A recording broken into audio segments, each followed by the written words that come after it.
Boa noite, pessoal. Tudo bem? É uma honra estar aqui com essa turma toda ansiosa aí para ouvir o Hélio e escutar, acho que aprender também um pouco com ele. Eu sinto honrado a gente ter mais uma vez a sua presença aqui. Eu acho que é uma ampliação da nossa capacidade intelectual para entender e compreender um pouco mais das ideias liberais e ter você aqui com a gente é muito importante para o Novo. Muito obrigado, Hélio, por ter vindo. Agradecer ao Marcos, ao Mota também, sempre pelo apoio. A ideia é fazer uma apresentação de 1h30. Vai ter uma apresentação do Hélio, o Mota vai fazer uma introdução. Espero que vocês gostem. Obrigada.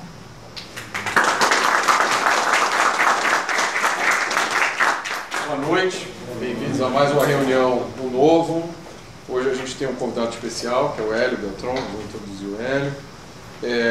Eu queria agradecer ao Hélio a gentileza de estar aqui. Essa é a primeira de uma série de 6 palestras que o Hélio vai fazer para a gente sobre as 6 lições de Mises. E aí, quem quiser adquirir o livro, está aqui disponível, nas 6 lições de Mises, eu recomendo. Levem um para vocês, levem outro para a esposa, para os filhos. Né? A gente precisa que o Brasil inteiro leia esse livro. Esse é o momento. Tá? R$20. Preço especial. É só colocar o dinheiro na latinha, funciona na base da confiança. Né? Você pode pegar um troco. Para quem não conhece o Novo, nós somos o único partido político do Brasil que está sendo criado sem interferência de nenhum político. E o que o Novo quer? Qual é a proposta do Novo? Né? A proposta do Novo se resume a 3 ideias. Primeiro, que política não é negócio. Política é uma atividade que tem que ser feita para gerar benefício para a sociedade. A segunda é que os políticos precisam ser competentes e preparados para as tarefas que eles exercem, né? Que é uma ideia revolucionária no Brasil de hoje. Até coloquei um post no Facebook ontem falando sobre isso. E a terceira ideia pode ser resumida na frase menos Brasília, mais Brasil. A gente precisa adequar o Estado brasileiro para a nossa realidade. O Estado precisa servir o Brasil e não o contrário. O Novo está em fase de final de aprovação no TSE. O nosso processo de registro está em cima da mesa de um ministro do TSE desde agosto do ano passado. Mas os ministros têm outras prioridades. Uma hora dessas, esse nosso registro vai sair. Nós já temos diretórios formados em 9 estados brasileiros. Já temos 40 mil pessoas cadastradas, que vão ser filiados ao Novo assim que a gente puder ter filiado. A gente só pode ter filiado quando sair o registro no TSE. E a gente tem uma página no Facebook que já tem quase 800 mil likes.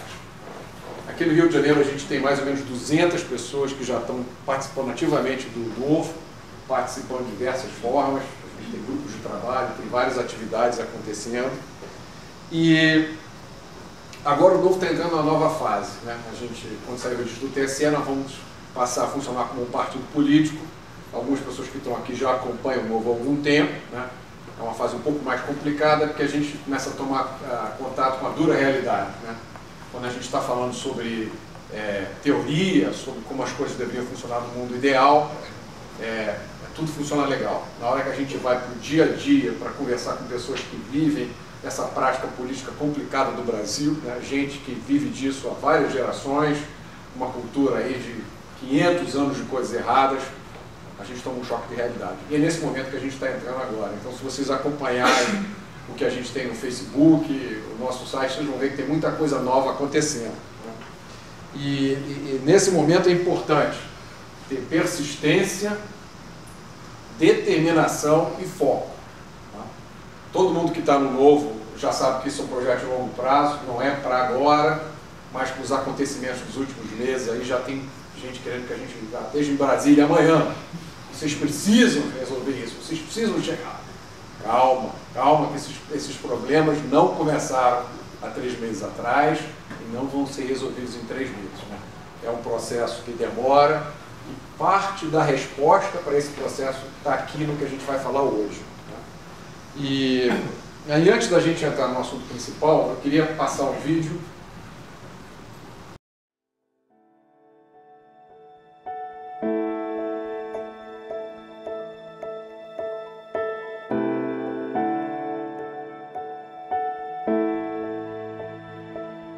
Este é o mundo em que vivemos. Se não estivéssemos cercados por ele diariamente, caso não o víssemos como um fato consumado, ficaríamos estupefatos com a sua complexidade e genialidade.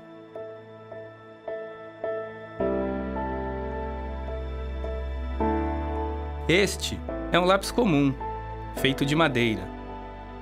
Você pode pensar que um lápis é algo simples. É grande a probabilidade de você já ter utilizado um antes de ter aprendido a ler e a escrever, mas só porque ele é familiar não significa que ele é simples. Ao contrário, trata-se de um objeto complicado, elaborado, bonito e elegante. Sua existência é fantástica demais para que uma pessoa realmente consiga compreendê-la inteiramente. Eis os materiais básicos que formam um lápis: grafite, madeira, metal e borracha.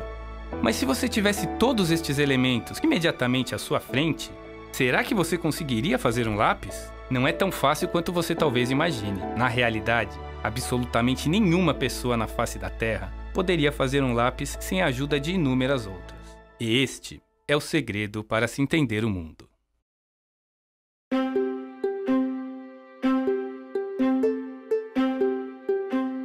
Um lápis, assim como você e eu, é o resultado final de uma vasta e complexa árvore genealógica, uma verdadeira sinfonia que se espalha por todo o globo.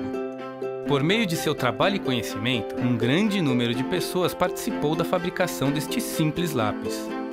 E ao contrário da árvore genealógica deste espectador, a árvore genealógica deste lápis começa em uma verdadeira árvore. O mais imediato ancestral do lápis é uma árvore em uma floresta.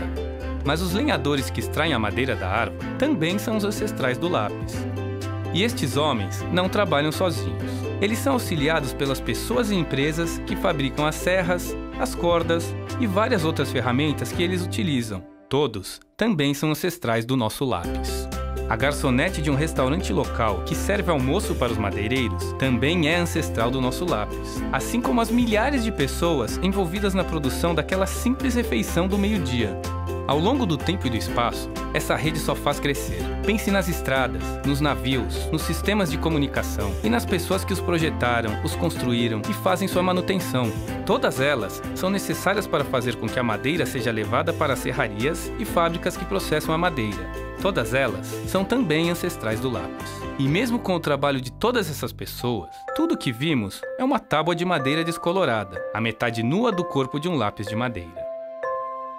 Mas sua árvore genealógica é maior e mais abrangente. A grafite é extraída na China e no Sri Lanka. Na fábrica do lápis, a grafite é misturada com argila e outros materiais. É aquecida e em seguida é perfilada, secada e assada em um forno. Pessoas de diferentes continentes, de diferentes culturas, trabalham e cooperam de modo a fazer com que todos estes materiais, grafites, vernizes, sejam produzidos ao redor de todo o mundo. E o mesmo pode ser dito da borracha. A borracha é o resultado final de um ramo da árvore genealógica, similarmente complexo e exótico. Assim como um pedaço de metal na ponta superior, cujo material foi minerado, refinado e transportado ao redor de todo o mundo. Cada parte do lápis é resultado da colaboração e da cooperação de milhões de pessoas. Juntas, elas formam um processo que está em constante alteração e adaptação. Uma mudança na disponibilidade ou no custo do material em uma determinada localidade pode fazer com que outra fonte se torne mais desejável, e todo o processo se altera com grande fluidez. E há um fato ainda mais espantoso: a completa ausência de um planejamento central, a ausência de uma autoridade dando ordens e ditando essas inúmeras ações que levam ao surgimento de um lápis. Cada membro desta árvore genealógica fornece apenas uma pequena fatia do conhecimento necessário para se fabricar um lápis. E eles fazem isso voluntariamente, não porque eles necessariamente queiram mais lápis ou gostem de lápis, mas porque, ao trabalharem neste processo de criação, eles ofertam sua mão de obra em troca de salários. Salários estes que lhe permitirão comprar aquilo que querem. O que você está vendo é o mercado em funcionamento. a espontânea configuração das criativas energias humanas, de milhões de pessoas, com suas várias habilidades e talentos, organizando-se voluntariamente em resposta aos desejos e às necessidades humanas, como se fossem lideradas por uma mão invisível, com o intuito de promover um fim que não fazia parte da intenção. A cada segundo de nossas vidas, nos beneficiamos dos produtos criados pela cooperação espontânea que ocorre no mercado. Este é o mundo moderno. Ele é milagroso, é complexo e evolui a cada dia, desde que as pessoas sejam livres para interagirem umas com as outras. Se as criativas energias da humanidade forem deixadas livres de obstáculos, com plena liberdade de criação e atuação, não há limites para o que poderemos alcançar.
Então hoje a gente vai assistir a primeira palestra dessa série das 6 lições de Mises, o capitalismo. Essas lições vão ser apresentadas por uma pessoa muito especial, que é o nosso convidado, Hélio Beltrão.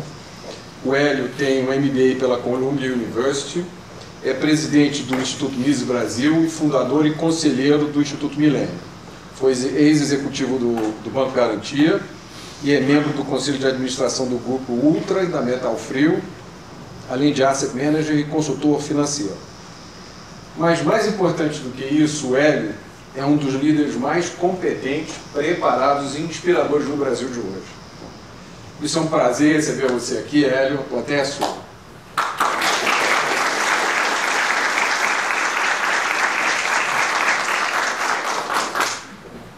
Boa noite, pessoal. Obrigado por estar aqui. Hoje morre mais gente de obesidade do que de má nutrição. Não sei se vocês sabem disso. Eu estava falando com a Manu, que entende muito de nutrição, e está preocupada com obesidades alheias, não a dela. E não só morre mais gente, morre 3 vezes mais gente de obesidade do que de má nutrição. Como que a gente saiu de uma situação completamente diferente há alguns séculos atrás para isso, né? No Brasil de hoje, se você comparar 1970, 93. Em 93 tinha 30 milhões de miseráveis no Brasil, de uma população de 150 milhões. 20% eram miseráveis. Hoje são 10 milhões de uma população de 205 milhões. 5%, menos de 5%. Então, você veja, isso não é um dado só brasileiro. O número de pessoas pobres no Brasil saiu de 68% em 1970 para menos de 10% hoje. Em termos percentuais dessa participação, caiu 75%. No resto do mundo, caiu mais. Caiu 80% no mesmo período. O número de pessoas pobres e o número de pessoas miseráveis foi mais ou menos a mesma coisa. Então, o que está acontecendo? Por que essa dinâmica está acontecendo no mundo todo, né? E aí vale a pena voltar um tempo atrás para a gente fazer uma outra análise e entender o contexto da coisa. População no ano 0. Alguém tem ideia de quanto era a população no ano 0, lá quando nasceu Jesus, começou o calendário gregoriano? Na verdade não era ano 0, porque o calendário gregoriano, o pessoal não sabia que o 0 não existia e tal, então começou no ano 1, que é uma confusão dos diabos. Mas naquela época, quantas pessoas que vocês acham que tinham no planeta? Quem acha que tinha mais do que 1 milhão? Mais de 1 milhão? Mais que 10 milhões? Mais que 50 milhões? Mais que 100 milhões? Ninguém? Tinha 300 milhões de pessoas. 300 milhões de pessoas no ano zero. Um pouco do efeito da prosperidade que veio da antiga Grécia e início do Império Romano. No ano 1000, 300 milhões de pessoas. No ano 1500, 500 milhões de pessoas. No ano 1700, tinha 650 milhões de pessoas. Isso era na véspera do início do capitalismo. 650 milhões de pessoas. Isso a gente está contando a população que veio, o Homo sapiens surgiu há 100 mil anos atrás. Né? Então, no ano 1700, você tinha 650 milhões de pessoas. Começou o capitalismo, e eu vou falar um pouco mais sobre isso. No ano 1800, você já chegou a 1 bilhão de pessoas. No ano 1900, 1 bilhão 650. Cresceu, só no século XIX, cresceu mais do que havia de população em 1700. Né? E aí, em 1960, você já duplicou para 3 bi. Né? E falando de 1960, é uma data muito importante, porque foi quando o Mises, 1959, foi para a Argentina fazer essas 6 palestras, que vão formar essa série que eu vou palestrar. E cada palestra tinha um tema. Essa aqui é de capitalismo. As próximas palestras serão socialismo, intervencionismo, investimento estrangeiro, inflação e política e ideias. Nessa época, 1959, a Argentina era um dos países mais prósperos do mundo ainda, mesmo depois do Perón sendo exilado. O Brasil tinha 50 milhões de habitantes e em 70 tinha 68% de pobres e em 60 era mais do que isso. Né? Então, um mundo bem diferente. Mas em 1960, a população mundial alcançou 3 bilhões de pessoas. Em 2000 já dobrou para 6 e hoje tem 7 bi 300. Então, algo aconteceu, né, que permitiu esse aumento exponencial da população. E esse algo você acha que é o Banco Mundial, o governos, que diminuiu essa pobreza, etc. Não. O que aconteceu foi o advento do capitalismo. Comércio, globalização, propriedade privada, respeito à lei, empreendedorismo. O que a gente hoje considera como os pilares do capitalismo. Né? O Adam Smith, quando escreveu Riqueza das Nações, ele demonstrou como uma economia fica mais próspera, como a sociedade cresce, como ela fica mais próxima. E ele explicou isso, foi uma revolução na época. Ele mostrou que não tinha nada a ver com o consumo, aumento de consumo, nada a ver, que não tinha nada a ver com o aumento da quantidade de dinheiro, que era, aliás, a tese mais comum na época dele, que era o mercantilismo, que era acumular metais, era a tese que isso que gerava riqueza. Né? Não tem nada a ver com a quantidade de dinheiro, a quantidade de moeda, não tem nada a ver com o gasto do governo. Crescimento da nação e prosperidade se deve a duas coisas: intercâmbios entre as pessoas, e intercâmbios se relacionam com a especialização, ou seja, a divisão do trabalho, e você se dedicar àquilo que você é melhor e não resolver produzir de sapato, roupa, comida e outras coisas. Então você se especializa naquilo que você é melhor e troca com outras pessoas. Isso é um pilar da dinâmica da prosperidade. O outro pilar é a geração de excedente. O que é isso? Enquanto você não gera excedente, é porque você está vivendo da mão para a boca, como se diz em inglês. Você acorda todo dia pensando em como você vai comer, como é que você vai sobreviver naquele dia. Né? Se você consegue gerar mais do que você precisa consumir ou quer consumir naquele dia, você produz um excedente. E esse excedente, então, pode ser emprestado ou pode ser a semente para novos negócios. Né? Então, esses dois, essa divisão de trabalho e o excedente é que fazem a parte fazem a base do crescimento. Por que mais trocas gera mais prosperidade? Porque cada troca que você faz representa um ganho. Né? Você quando você compra algum produto, você julga que aquele dinheiro que você vai dar para comprar aquele negócio vale menos do que você está recebendo, senão você não faria isso. Da mesma forma, o vendedor tem um espelho disso. Ele diz o seguinte: olha, eu prefiro o dinheiro que eu estou recebendo do que o produto que eu estou entregando, senão ele também não venderia. Então, cada troca representa um ganho sempre. Isso pode ser ganho material, que nem esse exemplo que eu falei, ou pode ser ganho psíquico, sentimental. Você, quando tem amigos, família, você, quando está com essas pessoas, convivendo com essas pessoas, quando você tem afeto, amor, etc., você o faz porque você sente que você está ganhando, você está crescendo. Isso não é um ganho que economista possa medir, né? E aí é um erro dos economistas aí do mainstream, que estão nos jornais, etc., que adoram calcular tudo, mas a felicidade é algo que é muito difícil de ser calculado, não dá para sair somando esse tipo de coisa, né? Então, ambos ganham. Vocês, quando resolveram vir aqui essa palestra, tem lá um custo, vocês, no momento da compra, vocês falaram: olha, eu acho que eu vou ganhar com isso, então eu vou pagar esse dinheiro, vou gastar esse tempo, né, passar esse trânsito aí que eu tenho que enfrentar no Rio, para estar nessa palestra, né? E eu também estou aqui porque eu acho que eu estou ganhando. Obviamente, agora vocês podem falar: pô, que besteira, né? Porra, fui até lá, vai ficar uma besteira. Porra, que besteira que eu fiz lá atrás. Você pode errar, mas no momento que você decidiu, você achou que você ganharia, né? Então é assim que funciona trocas. Você sempre, quanto mais trocas você faz, mais você ganha, porque cada troca representa um ganho. Então quanto mais trocas você faz, mais você ganha, seja emotivo, psíquico, etc. Pega um neurocirurgião, que é uma das profissões mais especializadas e agregadoras de valor. Se o neurocirurgião resolve contratar um assistente qualquer, tá? E ele fala assim: putz, será que eu devo contratar esse assistente? Porque eu acho que eu faço tudo melhor que assistente, mesmo marcar consulta, falar com o cliente, tudo que eu vou contratar ele para fazer, eu faço melhor.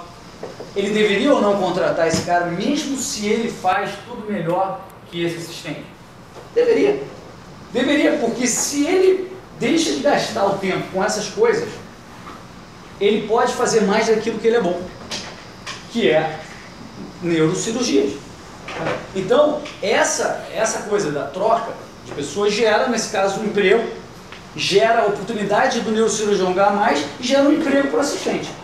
Então você daí vê como a coisa progride. Eu estava numa reza na sexta-feira, no Shabat, numa sinagoga, porque faleceu uma pessoa querida. E o rabino estava contando uma história de Moisés. Ele disse que Moisés, quando liderou o povo judeu para sair do Egito, que eles eram escravos lá e foram para a Terra Prometida, quando ele chegou lá, ele tinha um pipinão, porque ele era o líder daquele negócio. Então ele tinha 1000 coisas a fazer. Mas ele passava o dia inteiro, de manhã à noite, dirimindo conflitos, resolvendo conflitos entre as pessoas. Todo mundo, quando tinha um conflito, iam lá para Moisés e ele tinha que resolver esse troço. O sogro dele, que era um líder religioso, o Itra, ou Jetro, dependendo se é hebraico ou não, que você está falando, o Itra, o sogro dele, falou o seguinte: Moisés, é o seguinte, o que você tem que fazer é delegar e centralizar esse poder, cara. Você não vai aguentar. Você tem que liderar o povo judeu inteiro. Você passa o dia inteiro só resolvendo conflitos? Como é que você vai liderar? Delega isso para algumas pessoas de sua confiança, né?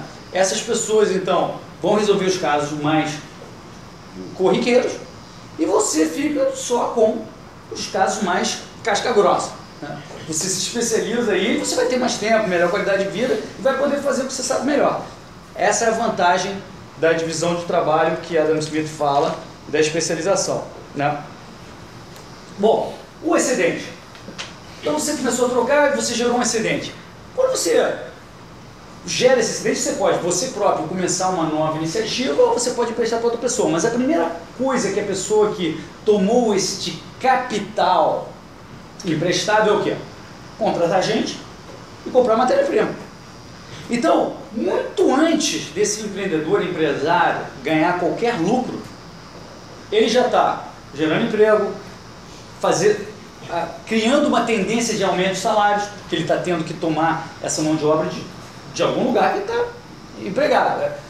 No início você pode ter uma ou outra pessoa desempregada, mas em geral as pessoas que você quer estão empregadas. Então você tem que pagar melhor, você tem que comprar material, tem uma tendência de subir preço de material, gera riqueza só o fato de você colocar esse capital para trabalhar. Ou seja, o desempregado já ganhou, o produtor de matéria-prima já ganhou, o assalariado já ganhou, o fazendeiro já ganhou, todo mundo já ganhou, só na aplicação desse excedente para o novo negócio.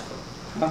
Então, o que Mises diz nessa primeira lição é que Marx está completamente errado. Quer dizer, ele trabalhava com o negócio da lei de ferro dos salários, que os salários nunca subiriam, porque mesmo que você aumentasse o salário, então esse cara teria mais filhos e aí aumentaria a mão de obra e nunca os salários aumentariam. Ao contrário, o que a gente viu aqui, o que a gente vê continuamente, é um aumento contínuo do padrão de vida das pessoas e melhora a prosperidade. Então Marx estava completamente enganado. Até 1750, quando eu mencionei que começou o capitalismo, mais de 90% das pessoas viviam na terra, trabalhando na terra. Né? Você tinha os monarcas, que eram donos de todo o território, eles concediam, delegavam alguns territórios aos duques, etc. Esses duques então tinham os seus vassalos, que eram os servos ali dos feudos, que trabalhavam na terra, e eles cobravam ali 1, 2 dias de trabalho que eles tinham que dar de graça para o duque, uma parte da produção deles, isso era vassalo. Então, esses aristocratas que tinham as terras, era uma parcela muito pequena das pessoas, essa situação estava muito engessada, quer dizer, você não tinha muito como escapar de você ser um vassalo, se você já era um vassalo ou filho de um vassalo. E você também não ia sair muito da aristocracia se você nasceu como uma aristocracia, era bem engessado. Os feudos não transacionavam muito com outros, era todo mundo ali na terra meio autossuficiente, quer dizer, então não havia muito comércio, muita especialização, havia comércio, mas não tanto. E o que você tinha de atividade produtiva, industrial, nas cidades, era pura e simplesmente para atender esses aristocratas. Quer dizer, era uma atividade produtiva muito pequena, né? Muito direcionada a esses aristocratas. Enquanto isso, os servos não tinham nem sapatos.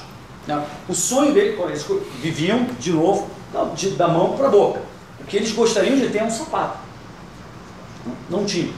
Essa é a diferença entre o cara ser um aristocrata e ser um pobre. E o que aconteceu foi que na Inglaterra havia, nessa época, dos 6 milhões de pessoas que moravam lá, 2 milhões de pessoas eram indigentes, eram párias, que não estavam nem na terra trabalhando com uma certa estabilidade, nem podiam ser aceitos nas cidades ou nas indústrias produtivas. E entre esses párias, alguns começaram a adotar o que hoje a gente chamaria de microempresa, pequenas atividades produtivas para fazer coisas para essa própria massa de indigentes, para fazer sapatos, por exemplo, para essa massa, né? E aí começou o capitalismo. No capitalismo, o fenômeno é que você produz para a massa. Essa é a diferença do que havia antes. Vocês provavelmente produzem para a massa, seja direto ou indiretamente. Eu não sei o que vocês fazem, mas vocês ou produzem efetivamente um produto de massa, ou vocês provavelmente fazem um serviço para quem faz um produto de massa. Né? Este é o capitalismo, que não dá para crescer vendendo para a aristocracia do 1%. A característica do capitalismo é atender a massa. Né?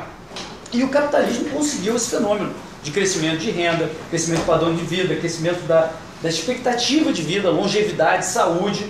Foi isso que o capitalismo conseguiu. Né? O Mises menciona que os críticos do capitalismo contam o que ele chama de a maior mentira da história, de que dizem que aquelas mulheres e adolescentes de 12, 13, 14 anos que foram trabalhar nas indústrias, nos primórdios do capitalismo, estavam abandonando os seus lares, o seu bem-estar na cidade, né? Sua cozinha, para ir lá para uma situação terrível, né, nessas indústrias. Só que o Mises explica, isso é uma mentira, porque a situação que eles viviam era subhumana, que eles viviam antes. Eles só aceitaram ir para a cidade e as crianças só foram trabalhar porque elas estavam morrendo. Não tinha cozinha que elas estavam abandonando. E se tinha cozinha, não tinha comida que elas estavam abandonando. Essa era a forma de ela conseguir sobreviver e manter sua família. É uma situação que foi a maior parte da nossa história. A gente não pode esquecer que a gente veio das cavernas. E até muito pouco tempo atrás, era essa a maior realidade para 90% das pessoas. E o que permitiu o início dessa saída foi justamente o capitalismo. Então, essa mentira de que eles estavam indo para uma situação pior, né, não faz sentido, e nem faz sentido lógico, né? Você vai pensar assim, eu vou sair aqui de uma situação boa aqui no campo para ir lá sofrer na fábrica, não faz sentido nenhum, óbvio, né? E a maior prova disso é que precisamente nesse período de 1760 a 1830, que se fala que era um sofrimento terrível dessas pessoas que trabalhavam nessas fábricas, foi justamente quando a população da Inglaterra dobrou nesse pequeno período, que começou essa explosão que a gente falou antes de crescimento demográfico, que começou aí na Inglaterra com a Revolução Industrial, que é um mau nome, segundo Mises, que é o capitalismo que ele prefere, que permitiu esse tipo de prosperidade, aumento de saúde, aumento de longevidade, aumento da população, né? Eu queria passar agora um filme que vocês vão ver, que eu quero dar uma explicada, porque a legenda não veio para cá, não sei porquê.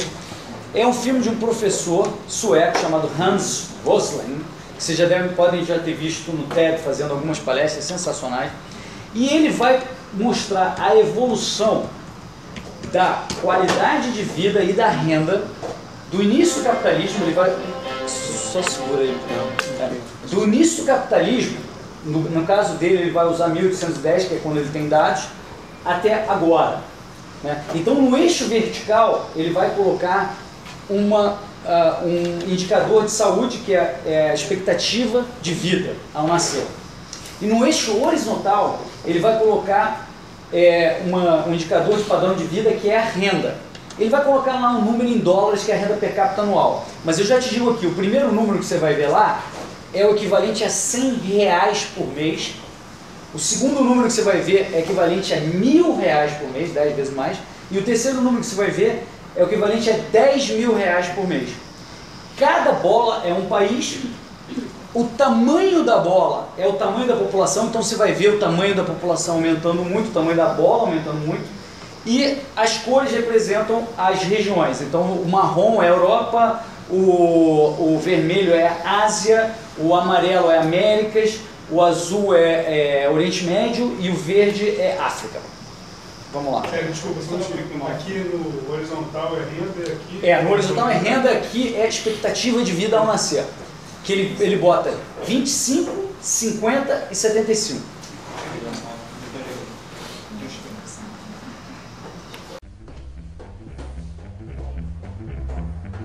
Visualization is right at the heart of my own work too. I teach global health. And I know having the data is not enough. I have to show it in ways people both enjoy and understand. Now, I'm going to try something I've never done before, animating the data in real space, with a bit of technical assistance from the crew. So, here we go.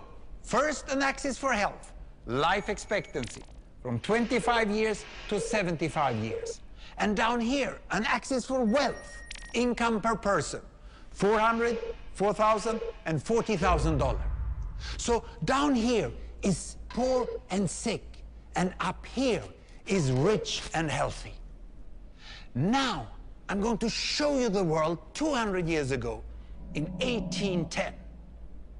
Here come all the countries. Europe brown, Asia red, Middle East green, Africa south of Sahara blue, and the Americas yellow. And the size of the country bubbles show the size of the population. And in 1810, it was pretty crowded down there, wasn't it? All countries were sick and poor. Life expectancy were below 40 in all countries. And only UK and the Netherlands were slightly better off, but not much. And now, why start the world? The Industrial Revolution makes countries in Europe and elsewhere move away from the rest. But the colonized countries in Asia and Africa, they are stuck down there. And eventually, the Western countries get healthier and healthier. And now we slow down to show the impact of the First World War and the Spanish flu epidemic. What a catastrophe! And now I speed up through the 1920s and the 1930s. And in spite of the Great Depression, Western countries forge on towards greater wealth and health. Japan and some others try to follow, but most countries stay down here.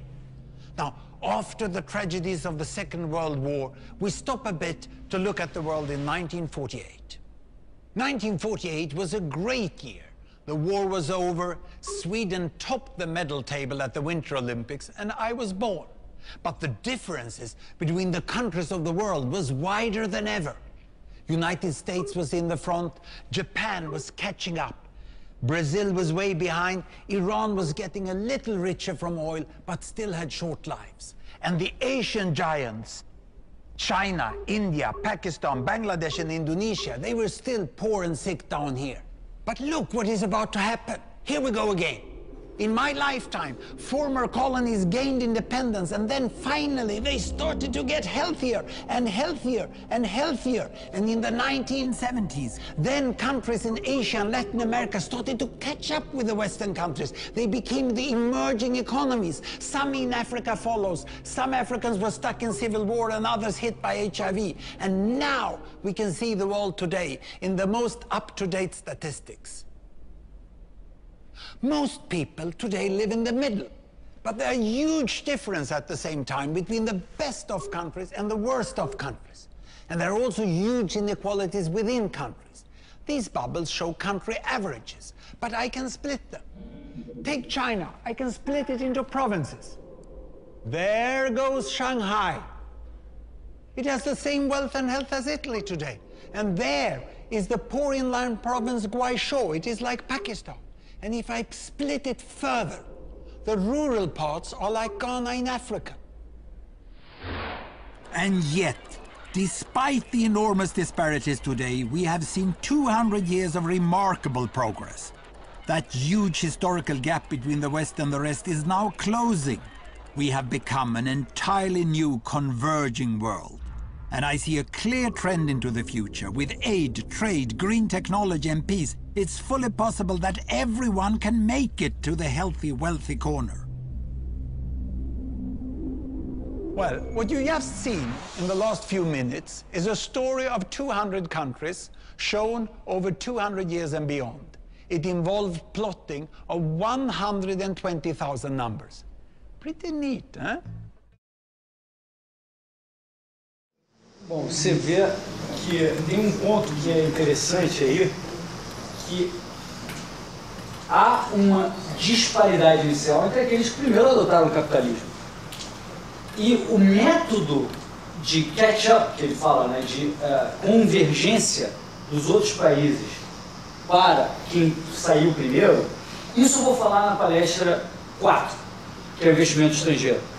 O que é basicamente você pegar um excedente que o país que saiu na frente consegue gerar e aplicar, que faz todo sentido que você aplique aonde você consegue mais retorno, onde os fatores de produção, seja trabalho ou materiais, são mais baratos. Então você tem uma tendência inevitável à convergência, por mais que você tenha gente saltando na frente primeiro, né? Mas você vê que, independentemente de haver uma discrepância entre as regiões, entre países, todo mundo melhorou. A expectativa de vida em 1810 era em todos os países abaixo de 40 anos de idade. Isso não quer dizer que todas as pessoas possam viver até 40 anos, porque você está colocando uma média, então tem muita mortalidade infantil, né? Mas só a pessoa que tinha uma genética positiva e não tinha uma doença grave, e não teve nenhum acidente grave, vivia normalmente que nem a gente até 70, 80 anos. Mas, na média, era essa expectativa. Eu acho que isso aqui não tá legal, acho. Não tá legal. Bom, o capitalismo, o que isso implica é que ele te dá a chance de desafiar o soberano. O cara que está lá, que é o manda-chuva, o cara que está ganhando mais dinheiro, o cara que está encastelado. Você julga que esteja encastelado em uma posição? Na verdade, ele não está. A mecânica do capitalismo é essa, né? E você pode escolher profissões ou iniciativas que sejam de massa. Por exemplo, você pode querer ser ator da Globo, você pode querer ser lutador de MMA, ou fazer o Guaraná Antártica. São coisas de massa. E provavelmente, se você for bem sucedido nesse tipo de coisa, você vai ganhar muito dinheiro. Porque são fenômenos de massa. Ou você pode querer ser escritor e filósofo. É tua escolha. Mas vai ganhar muito menos. Né? Não tem... Mas a vantagem do capitalismo é essa. Você pode resolver desafiar o soberano, o líder, ou fazer uma outra coisa e vai ganhar menos se você não estiver atendendo a massa. Né? A Budweiser, né, que está aqui no Brasil agora, né, eu não sei se vocês conhecem bem a história, o slogan dela principal sempre foi King of Beer, rei da cerveja. Né? E as pessoas se referem muito ao rei do não sei o quê, rei do arroz, rei da soja, rei da cerveja. Né? Acontece com o capitalismo, isso só vale quando você está atendendo bem o seu consumidor, cada vez melhor, de forma mais barata, com um serviço melhor. Né? Quando estava lá o Bush, não o presidente, mas o Anheuser-Busch da Budweiser, o Bush III, que mandou muito bem nos anos 80 e 90, a Budweiser era o King of Beer. Depois veio o filho, Bush IV, e ela começou a perder mercado.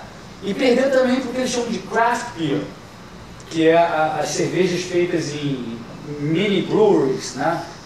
Cervejas artesanais. Né? E começou a perder. E aí ela perde participação de mercado. E o capitalismo é até mais cruel, porque não só ela perde participação de mercado, perde seu trono, perde a sua majestade, você pode ser destronado completamente, como eles foram, por brasileiros, nesse caso. Porque brasileiros, né, que inclusive foram meus chefes, foram lá e fizeram um takeover hostil na Anheuser-Busch e tiraram esses caras que não estavam mandando bem. Quer dizer, além de você perder mercado, perder dinheiro, perder já a majestade, antes disso você ainda pode tomar um takeover hostil. Né? Eu já vi os filmes antes, né? Falavam que a IBM era monopolista de computadores na década de 60, mandava, ninguém podia nada, todo mundo se ferrava porque você tinha a IBM. Depois veio a Microsoft, depois veio o Google, aí veio a Apple. O capitalismo te dá a oportunidade de suplantar isso, porque em tese, se o governo não atrapalha, isso é um mercado aberto à competição. Né? Nem sempre é assim. O Mises fala nessa primeira lição o seguinte, a resposta que eu daria a esse pessoal que fica criticando o capitalismo, eu daria a seguinte resposta. Você sabe que a população hoje é 10 vezes maior do que no período que antecedeu o capitalismo. Você sabe que o padrão de vida de todos é mais elevado do que era antes do capitalismo. Mesmo os caras da corte do Pedro II viviam muito piores do que qualquer classe média baixa hoje. Então, você sabe disso.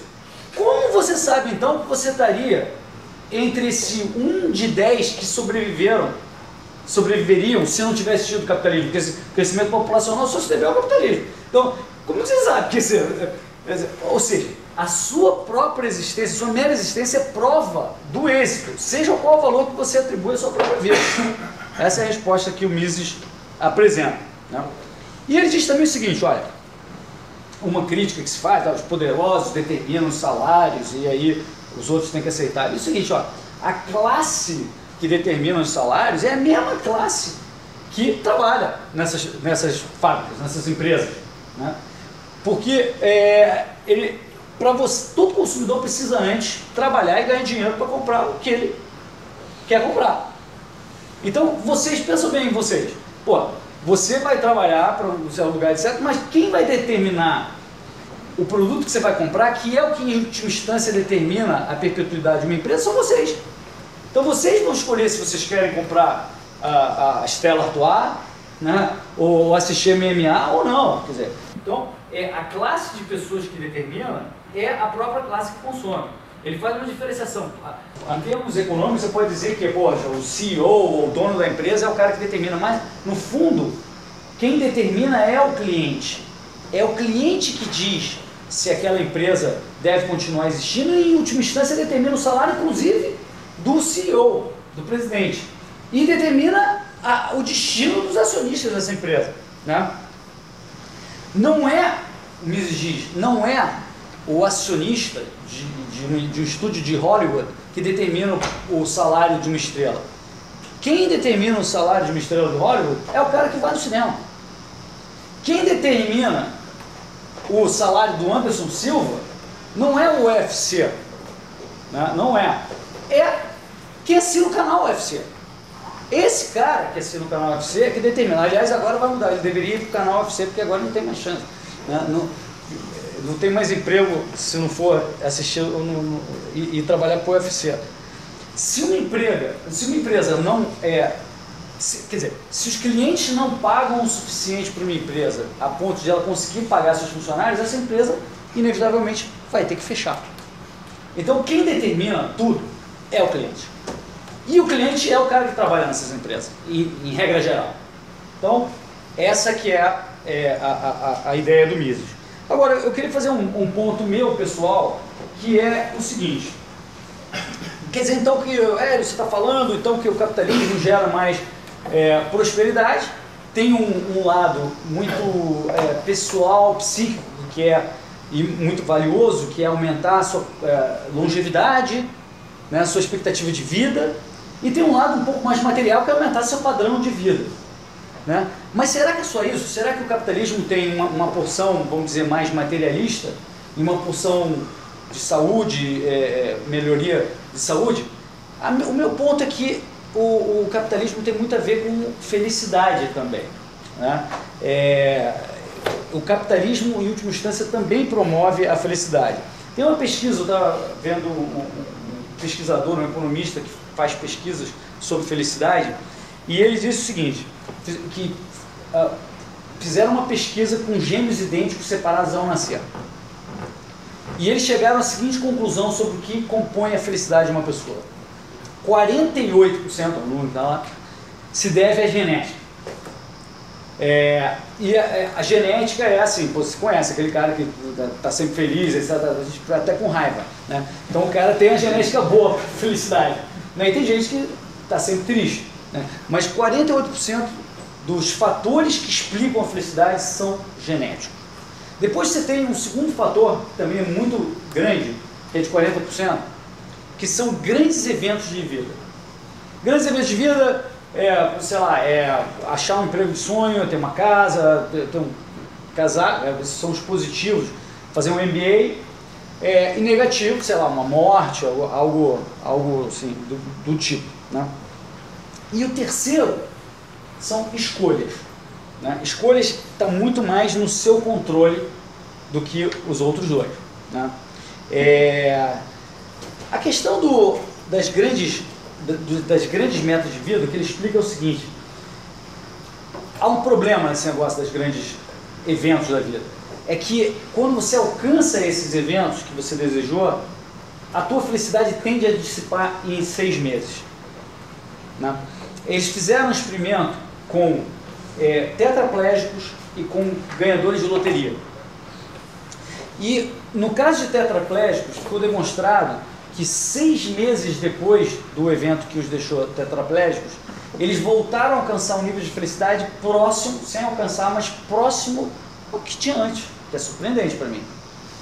E também surpreendente que o ganhador de loteria, 6 meses depois de ganhar na loteria, ele alcança um nível de felicidade que é inferior ao que ele tinha antes de ganhar. Ou seja, o momento mais feliz da vida de um cara que ganha na loteria é quando ele compra o bilhete, né? Não quando ele ganha, né?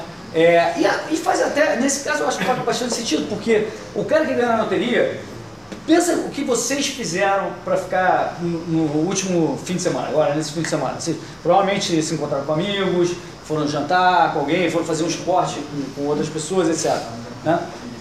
Isso que gera, né, uma certa felicidade para você. O cara que ganha na loteria muda hábito, muda quem é amigo da pessoa, muda tudo. Então faz sentido que se dissipe essa felicidade. Então o conselho desse cientista é que não se deve gastar muito tempo ficando obcecado com as grandes sacadas dos grandes eventos da vida.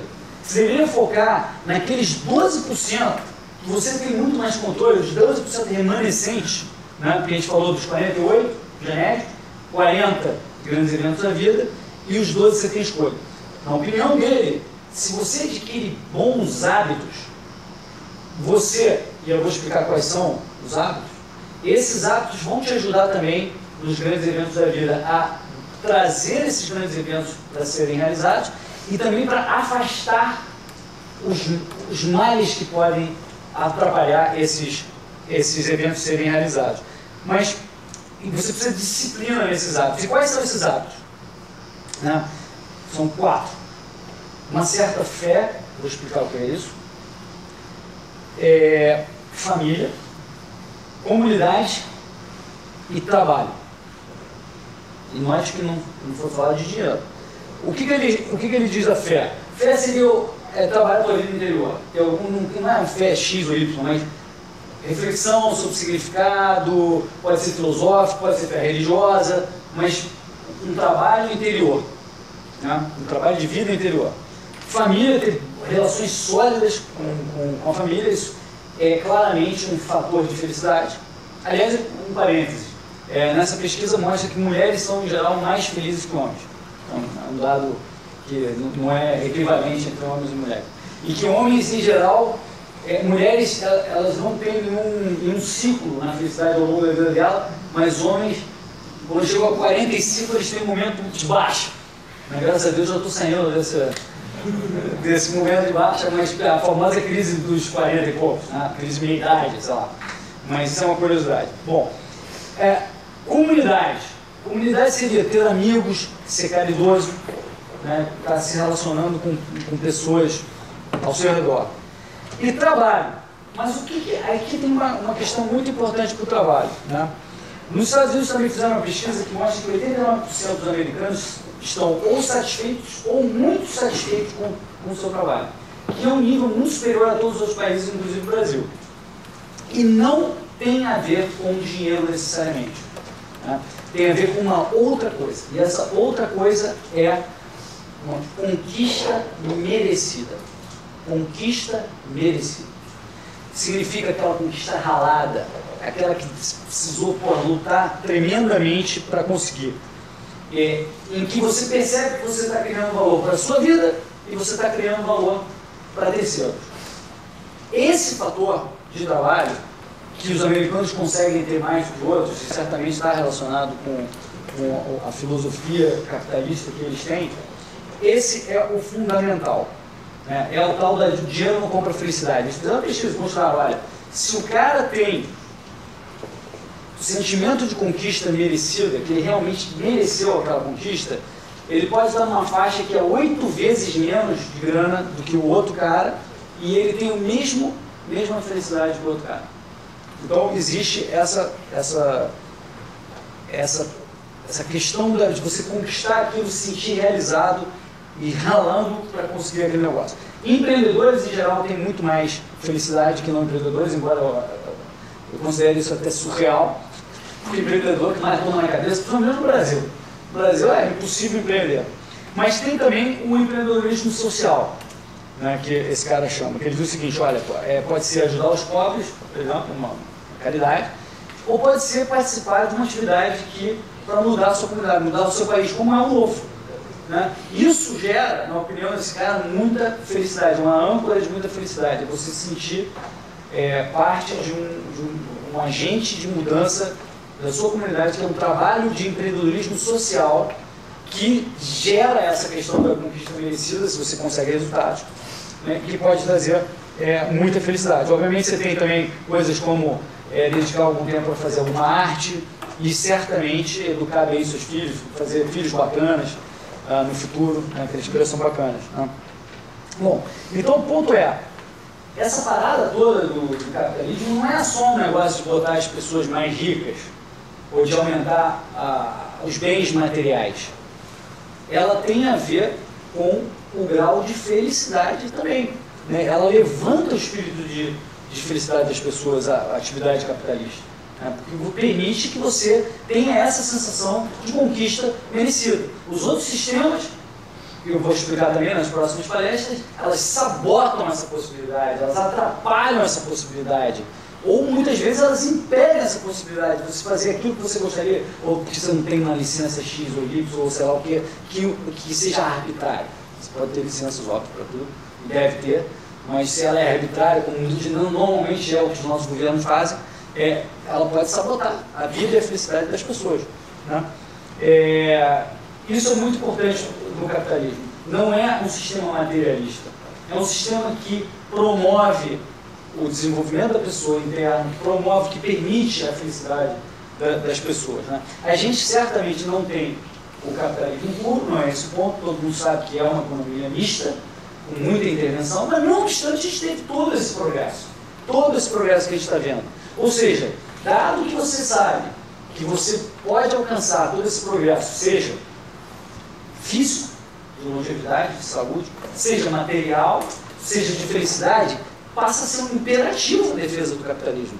E a crítica e o rechaço a sistemas alternativos, sejam misturas de outros sistemas ou sistemas puros como o socialismo, né? E eu acabo, então, com uma frase do meu pai, que tem muito a ver com o que estava no vídeo do Eu Lápis, que é o seguinte: nunca se inventou e nunca se inventará nada mais eficiente que o esforço criador do homem livre agindo em busca dos seus ideais de autorrealização. Ou seja, por outras palavras, não há nada mais eficiente do que o pleno exercício da liberdade. Obrigado, pessoal.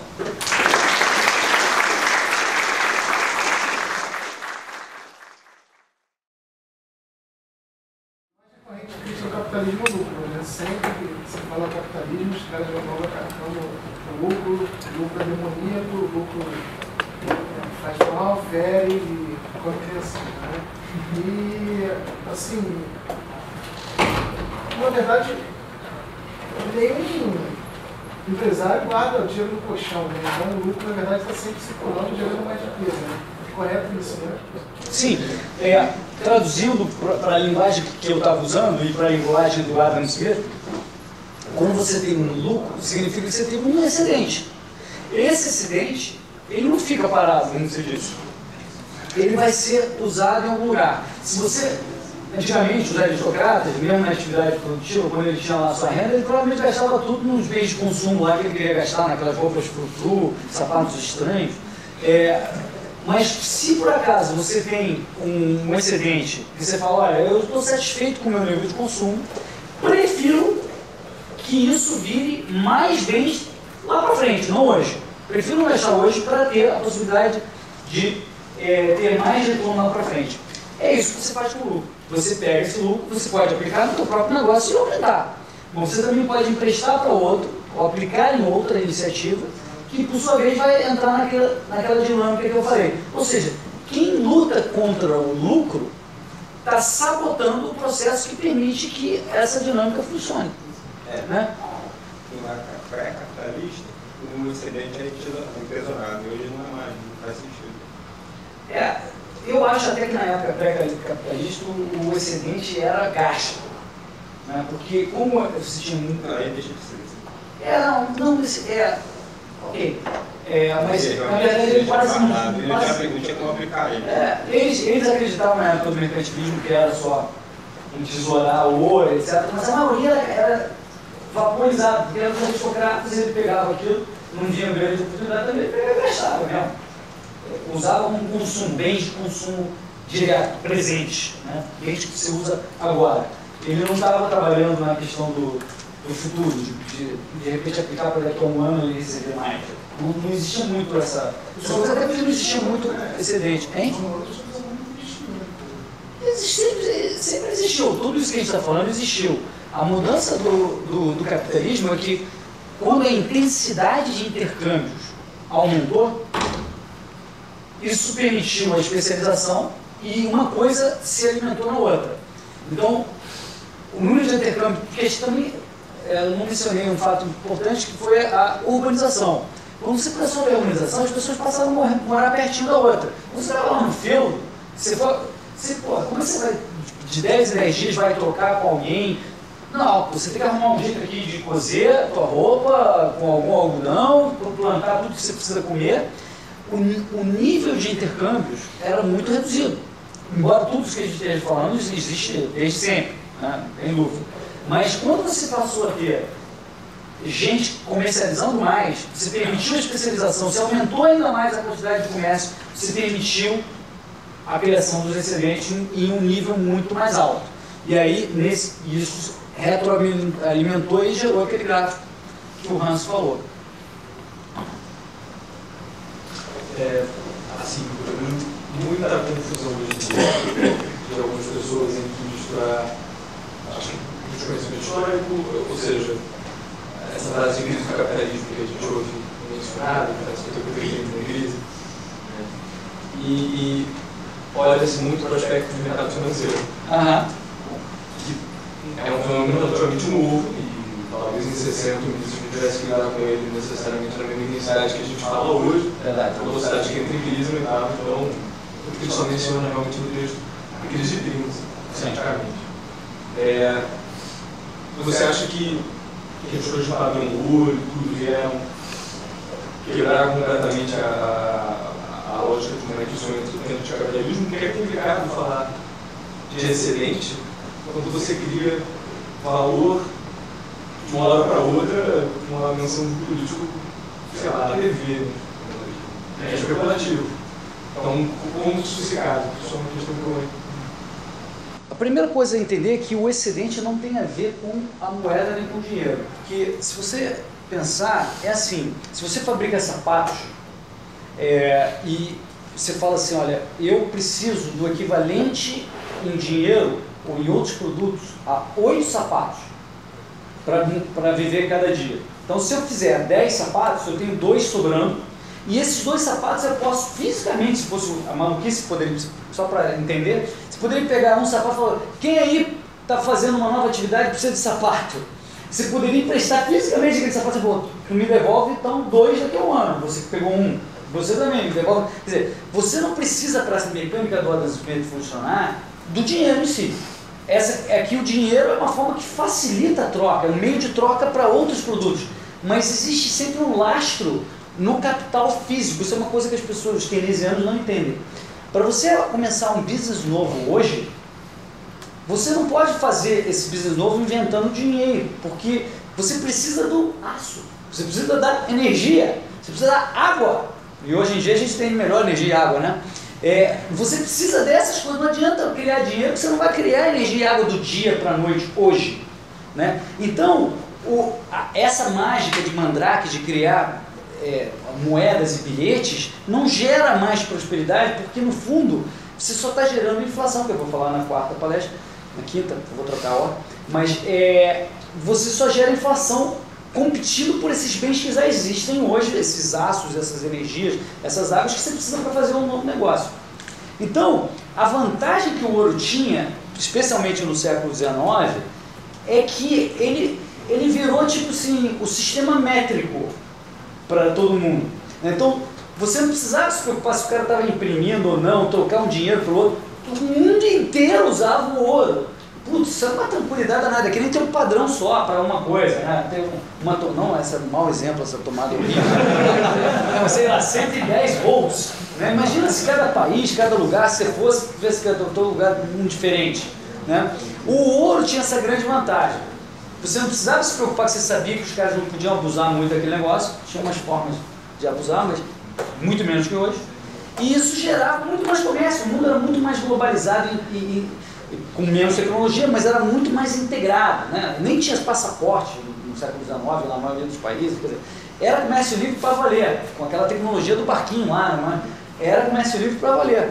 Então, não sei se eu respondi toda a tua pergunta, você tinha feito... Do padrão ouro, sim, mas aí a minha dúvida fica o seguinte, será que tem sido, não sei se é justo fazer essa pergunta, mas será que tem ajudado para a bandeira do capitalismo, todos os soluços assim, que a mercado especulativo você tem? Então, vamos lá.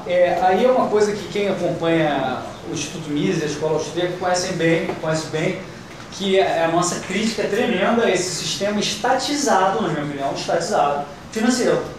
Porque, para começar, tem um negócio chamado Banco Central, é um nome soviético. Né? E cada 45 dias tem um comitê do Politburo que anuncia a taxa de juros que vai... Ué, não é? Porque eu não sei qual é a taxa de juros que a gente vai operar. E aí, galera, o que eles vão decidir? Meu Deus do céu, todo mundo vigiando todo do negócio que eles vão tabelar. E tabelar, você lembra de outras coisas que acontecem com tabela. Então, daí você vê a cagada que é esse negócio.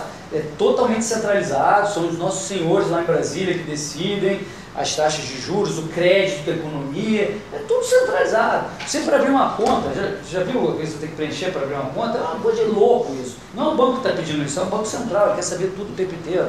Se você carrega mais do que 10 mil reais em dinheiro, isso pode dar um problema, um pepino mega, porque sei lá o que você está fazendo com isso. Quer dizer, tudo, esse sistema inteiro é completamente estatizado. Eu costumo citar um exemplo que é o seguinte, se existe uma lei, e na maioria esmagadora dos países existe essa lei, que se você veicular informações incompletas ou prejudiciais a um determinado banco, você vai para a cadeia. Multa, mais 6 meses a 2 anos de cadeia. Isso se chama crime contra o sistema financeiro. Não posso rasgar dinheiro. Hein? Não, seria isso mesmo, né? Mas se você vier falar que o Itaú está mal das pernas, não fale isso em público. Não fale isso em público porque é o castelo de cartas que a gente sabe.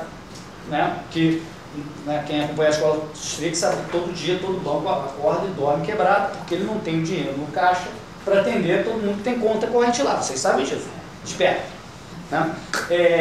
Então, como é que esse sistema funciona? Funciona porque tem um cara lá que jura por Deus que se acontecer algum problema vai salvar todo mundo. Quer dizer, isso aí é o sistema, tem zero de capitalismo, zero, entendeu? Tá bom, 1% de capitalismo, que é o serviço que o carinha faz na agência quando você entra lá para passar ou receber um cheque. É só isso que tem. O resto todo é estatizado. Então, atribuir isso ao capitalismo, tudo bem, você quer atribuir, então eu também sou contra esse capitalismo. Completamente contra esse capitalismo. Mas não é isso que é o capitalismo. Né? Aí vem a definição. Se a gente usar a definição de Marx, que a gente deveria adotar sem medo, então não é capitalismo, desculpa. Porque é lucro privado, prejuízo socializado. O Marx ia falar, pô, isso aí é outra coisa, não é capitalismo. Eu também concordo com o Marx, nesse caso. Entendeu? Fazer uma pergunta, assim, foge um pouquinho, mas não foge. Como é que conversa, que a gente você falou um pouco do Mises, citou Mises, Escola Austríaca, enfim, que também é contra esse tipo de capitalismo, e a gente está aqui no evento do Novo, que não levanta uma bandeira de um anarcocapitalismo, por exemplo. Como é que essas duas iniciativas conversam? Como é que... Existe o mundo das ideias, que é um mundo, assim, vamos dizer, que vale tudo, todo mundo se diverte muito, como se fosse uma discussão filosófica muito sofisticada. Né? Existe o mundo real, onde as coisas são muito mais práticas e complexas. Você tem que saber usar o seu chapéu, o seu boné na hora certa. Então, eu faço muitas palestras de, sei lá, desse palavrão aí que você falou, mas quando eu estou aqui eu não estou falando nada disso, quer dizer, eu estou falando sobre capitalismo em geral, independente de, sei lá, quem deve fazer a rua na frente da sua casa, sei lá, que seria uma questão mais, porra, qualquer pessoa aqui deveria ficar muito chateada comigo se eu começasse a discutir quem deve fazer a rua na frente da sua casa, se é uma empresa privada, se é o Estado. Não é isso que ele está discutindo. A gente está vendo a Petrobras toda ferrada, não tem água, não tem energia. Vamos ser práticos aqui. Então eu acho que você tem que saber cada foro, cada questão relevante. Então, eu adoro essa discussão que você falou aí. Mas não é... Eu coloquei isso, inclusive, porque eu defendo muito esse ponto de vista e acompanhando alguns blogs liberais, enfim, e eu vejo que muitas vezes a discussão acaba perdendo força. Isso é muito importante. Por que é muito importante? Porque se você... quando eu falar de intervencionismo, que é a terceira palestra, é o equivalente, se você entender o que é a primeira, essa, capitalismo, o lápis. Se você entender a segunda que eu vou falar, que é o socialismo, se você falar o seguinte, vamos ser moderados, não precisa ser pra lá ou pra cá, vamos ser moderados e fazer uma coisa nem lá nem cá. Eu vou falar, cara, desculpa, isso aí é misturar, pegar um copo d'água e falar assim, vamos botar 1% de lixo tóxico aqui na água e vamos falar que isso é razoável porque isso é mais moderado, entendeu? Eu vou falar, agora eu te peguei, porra, não dá. Se você já entendeu que isso aqui é o ideal, que você fica anos discutindo o ideal, né, nessas coisas, e isso aqui é uma porcaria, não vem de ter com esse papo de moderação que mistura um pouquinho do outro. Pô, é o que a gente quer eliminar esse mal aqui. Então, aí é que vem a prática dessa discussão. Porque no momento que você fala assim, ah, bom, entendi o ideal, agora tudo bem, agora vamos definir isso. Se é possível fazer aquilo naquele dia, naquela década, tudo bem, mas você entendeu que aquele é o norte. Só um segundo, tem uma pergunta lá atrás. Na verdade, tem um pouco a ver com o que é colocado, não é a questão de você procurar, você está trabalhando um conceito, ponto. Então vamos discutir mais isso. No entanto, tem uma complexidade muito maior nesse processo da sociedade. Né? O elemento, por exemplo, do Banco Central e da padronização, isso aí é uma característica do ser humano. Qualquer civilização, ela precisa da padronização. A falta da padronização levou a guerras. A falta de padronização causou queda de avião. Não sei se vocês sabem. Porque quando você tem a libra e você tem o litro, você tem o peso, você tem... Isso causa uma confusão de cálculo tremenda. O único país que não segue o sistema métrico é os Estados Unidos. Mas ele assinou dizendo que ele ia participar. E nas escolas, hoje, se já ensinam uns 2 métodos, mas, no entanto, o povo ainda nas jardas, aquelas coisas todas. Mas já caiu um avião nos Estados Unidos por causa da falta do padrão. Na hora do abastecimento, é o sistema internacional e o garoto que estava abastecendo, ele tinha o sistema métrico americano. Então, existe uma complexidade nesse seu discurso que é infinitamente gigantesca, que a gente não vai ser numa palestra aqui que a gente vai discutir. O conceito que ele colocou de especulação, né? Do elemento especulativo. O elemento especulativo é fundamental para o capitalismo. Não porque você está no mercado financeiro achando que uma ação vai subir, outra não. É porque o cara vê uma demanda da sociedade e ele especula que aquilo pode ser um bom negócio e ele vai atender a sociedade. Correto? A especulação é fundamental mesmo, porque especular é ver adiante. É tentar observar uma oportunidade a servir melhor a alguém. Né? Então, se você consegue comprar aqui uma banana a R$2 e ir lá e vender a R$2,50, você na verdade está atendendo uma falta crônica lá de banana que a pessoa lá estava comprando mais cara. Você viu essa oportunidade de vender por R$2,50 e antes era R$3, você adicionou o valor. Então a especulação é muito positiva. Eu não entrei nesse ponto da sua carreira. Esse nome tem uma conotação muito negativa. Eu sou, assim, eu gosto de falar que eu sou um especulador mesmo. Minha profissão é ser especulador. E eu especulo, inclusive, sobre assuntos que eu nem sei do que se trata. Mas eu acho que a especulação não tem nada de negativo. O que tem de negativo é quando você consegue socializar o prejuízo. Aí é que pega o negócio. Essa questão da padronização, só para fazer um ponto, existe uma tendência à padronização, como você falou.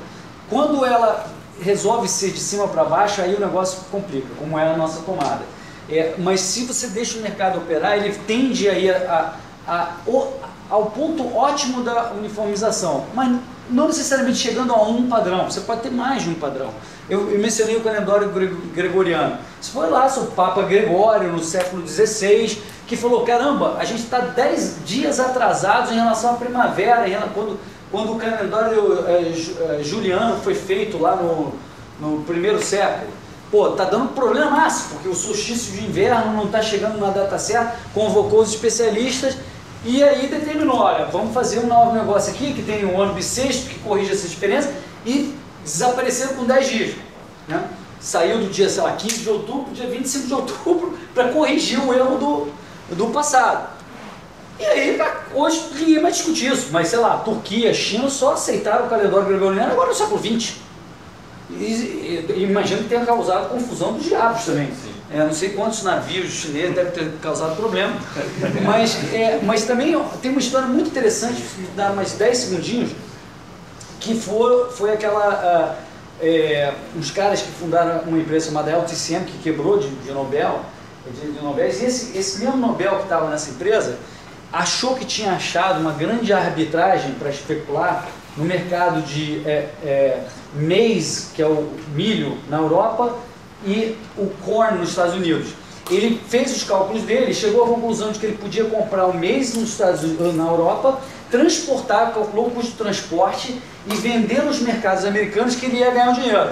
E aí ele falou, cara, puta, peguei uma grande oportunidade de mercado, né? Ele viu lá o preço por tonelada e tal, e aí montou uma operação. Depois de 2 meses ele percebeu que estava perdendo os cacetes. Foi ver, ele estava usando, um era o short term, que era a tonelada não métrica, que é 2.000 pounds, que não é 1.000 quilos, né? 2.000 pounds, e o outro era a tonelada métrica. Então o cara é um imbecil, né? Mas eu acho que nesse caso não caiu o avião, mas eu acho que ele mereceu perder. O mundo não é feito só de um padrão, às vezes vão ter 2, aí eu vou ter que ter uma calculadora para isso, né? Né? Faz sentido às vezes ter mais de um padrão. Mas há controvérsias. Mas vamos passar uma última informação para você. Não, mas peraí. Nos Estados Unidos, que é a terra do capitalismo, um dos poucos órgãos públicos que pertence ao governo é o NIST, que é o Laboratório de Padronização Americano. Pergunta aqui, você aqui. Agora um comentário que nós estávamos falando de moderação de sistemas, como agora, na Itália, Partido Comunista Democrático, que vai condicionado na sala. Funcionar na sala, boa.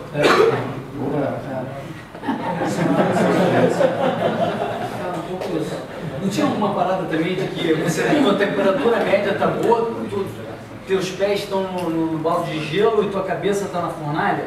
Não tinha, mas a tua temperatura média está uma maravilha, 36 graus. Sobre estatística também, a estatística do mundo, morrer afogado, não sabia nadar, no lago, cuja média de profundidade era 50 centímetros. A gente não precisa ir longe, não precisa ir na Itália não, é só ver que o PSOL é Partido Socialista e Liberdade. Esse negócio da moderação, eu acho que é grave, porque a nossa tendência, nós como seres humanos, eu já dei muitas palestras, as palestras que eu fico doido já de antecipação, é quando você mete sei lá, um petista, um comunista, um marxista socialista, aí me botam, e aí o último é o keynesiano. Eu já sei que o keynesiano vai levar, porque o cara aqui vai falar uma opção de besteira marxista, que todo lá. Aí vem um louco que fica falando de capitalismo, livre mercado, não sei o que, mistura dos dois aí e tal. Eu já sei que o cara vai levar.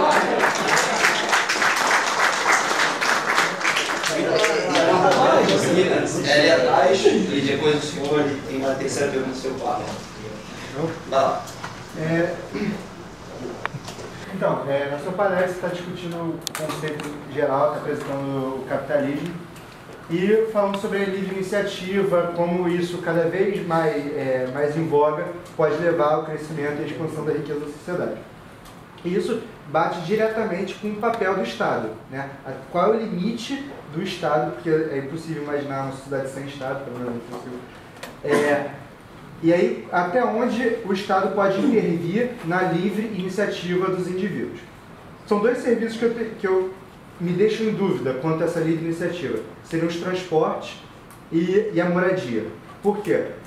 No caso do terreno, que é um bem físico, se eu, como um empreiteiro, tenho o dinheiro e as condições naquele dado momento, compro aquele terreno e faço um prédio X para lucrar. Porque eu entendo naquele momento que aquilo é o lucrativo. Só que, vamos dizer que no caso da urbanização do Rio de Janeiro, milhões de bairros deteriorados, milhões de prédios superfaturados, não existiu uma coerência, uma visão de topo que coordenou esse urbanismo para que aqueles prédios pudessem gerar ainda mais riqueza. Entendeu? Geralmente você pega um prédio, bota 10 apartamentos, pode ficar ali esperando anos para vender, porque quando vender vai entrar uma bagatela de alguém que vai pagar 2, 3, 4, 5 milhões num apartamento, mas você está deixando a maioria daquela população local, daquela comunidade, está gerando muito riqueza. Você está, de certa maneira, especulando com aquele produto físico. E a mesma coisa dos transportes. Não, mesmo diferente no transporte. Você não tem como, vamos dizer, orientar o transporte pelo lucro, porque ele é completamente necessário para que as pessoas possam usufruir da sua cidade. Então, uma pessoa que mora num lugar muito longe, para ela ter a possibilidade de concorrer a uma vaga de emprego, ela precisa ter a possibilidade de chegar até esse emprego. Por isso que o transporte é extremamente essencial, ele é infraestrutural. Então, vamos dizer assim, a linha para Guadalupe, que é um bairro lá na Zona Norte, não dá tanto lucro, então vamos fechar essa linha. Mas aquelas pouquíssimas pessoas vão, o quê? E aí, como é que elas se transportam? Vamos então, lá. Bom, isso aí dá acho que eu já... Dá uma palestra, vai vir Vamos nessa! Bom, primeira coisa é a seguinte, pessoal. Vamos lá. Pessoal, primeira coisa é a seguinte. Vamos lá. Ordem. A primeira coisa é o seguinte. Nós, como liberais, como pessoas, empreendedores sociais que estamos aqui lutando por uma empresa melhor, eu posso falar por mim, mas espero que por vocês também, a gente sempre tem que apoiar os desamparados. Ponto pacífico. Nós temos que apoiar os desamparados. Isso não pode estar em discussão. Então, se por acaso tem alguém que mora num lugar que não tem condição de chegar para obter o mínimo de qualidade de vida, o mínimo para a sua subsistência, para ficar algo parecido com aquela condição subhumana que havia antes do capitalismo, nós, como cidadãos, como cariocas, a gente deveria ser responsável por arrumar um meio de ajudar essas pessoas. Ponto pacífico. Então, se a pessoa está lá e não consegue chegar, a gente tem que cuidar disso. Ponto. Isso não discute. Aí a questão passa a ser o seguinte. Bom, eu gostaria de viajar para Marte, mas não tem uma linha para Marte. Porra, mas eu acho que é legal isso. Eu acho que traz muita felicidade para a humanidade, pode gerar emprego para as empresas de foguete, para os cientistas. O sistema de preços é o melhor mecanismo para dizer, cara, isso é uma viagem na maionese, e na verdade é uma viagem na maionese, no éter, né? Ou porque não tem demanda e não precisa, e o sistema de preços, então, é o cara que é o veio condutor para mostrar isto não vale a pena.